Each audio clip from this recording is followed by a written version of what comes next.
Steve Gamache here with another Chef Knife to Go quick look product review. And this time we are looking at a stainless over reactive carbon knife. This is the Wakui Kasumi Shirogami number 2 Gyuto 240mm knife. This knife has a core steel of a Shirogami or white paper number 2 Hitachi reactive high carbon steel. The heat treat's about 60 to 61 Rockwell on that core steel, so it's a kind of a somewhat conservative rating for a little bit more forgiveness. The construction is a softer stainless steel cladding over the top of that white or Shirogami number 2 for a 3-layer sandwich. And you can easily see the core steel showing through with a patina on it since I have been using the knife. Very easy to see that core steel. The weight is about 5.6 ounces, 158 grams, so it's pretty light for a 240. The blade length is 9.6 inches, or about 243 on the edge. These will vary just a little bit from knife to knife since they're handmade, but so that's the edge size on this one. The overall length about 396 millimeters. The spine thickness coming out of the handle right above the back of the blade or the chin is about 3 millimeters, but then it tapers off from that, and we'll get a close-up look. But this is a pretty thin blade, especially for the style of blade that it is. And it thins out pretty nicely, and then thins out to a really nice, really thin tip where the grind hits. So this is a high-performance blade. The blade height is 49 millimeters on this sample, and the handle is just a plain, basic, no frills, D-shaped, what they call chestnut. It's really a dyed wood with a nice texture and grip to it with a plastic ferrule that slips over the end.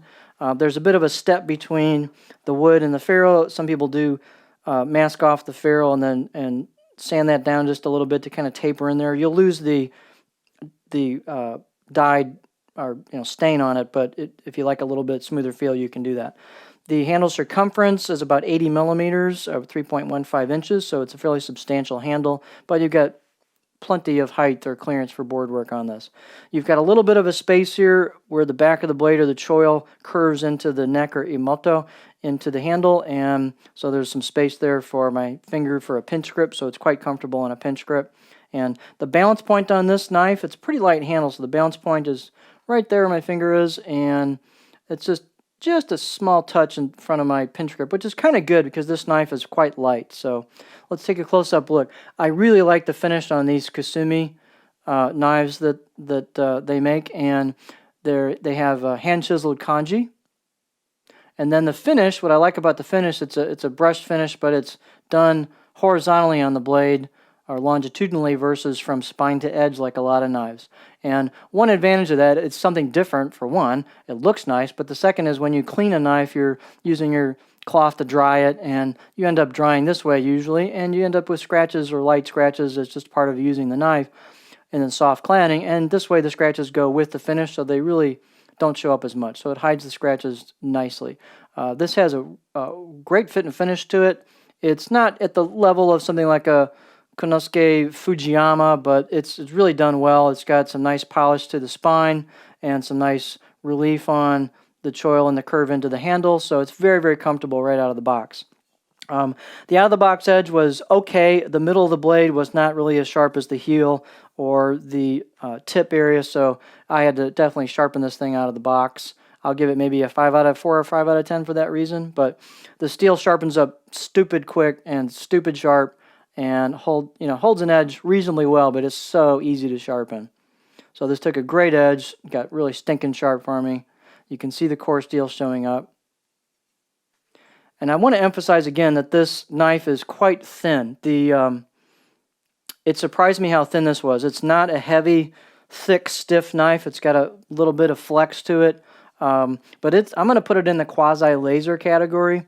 Here is, just for comparison's sake, a Kurosaki Migaki VG10, and this is a heavier, thicker, stiffer knife. It's just a different feel than this. This really had a little bit more in common with this Kanehide TK, and the TK is a machine-made knife, and you can see it's pretty thin, and once you get a few inches outside of the handle on the Wakui, it's pretty similar in thickness. So this is no heavy, super heavy like workhorse style beast knife. It's a pretty thin blade. And man, on soft product, I almost cut myself doing an onion because I had been doing some cabbage and things with it, and went to do the onion dice, and man, this thing goes through. It just lasered through that onion unbelievably well. So this is, again, a kind of a quasi-laser or laser performing knife that's still hand hammered. So here's the profile on it, which doesn't have a lot of flat spot. It just kind of curves into a bit of belly at the heel and a touch of flat, but not much. It's more of a continuous curve. And you can see it's got a fair amount of belly towards the tip, fairly aggressive belly. That means I can get pretty high on this before I start touching the tip and digging in the board. I can get pretty much up there, so I could cover a fair amount of stuff. So this should rock really nicely. If you've got a little bit of a push-pull glide with your cut, you can do a variety of styles with this blade, but it's not a pure push cutter, Nakiri style edge on it. I should say chopper. But I was extremely impressed with the performance. Again, this is not a hefty, robust, super stiff knife, but if you're looking for something thin with really high performance that's light and nimble, it's a really nice blade. So there you have the Wakui Kasumi Shirogami No. 2 Gyuto 240mm knife.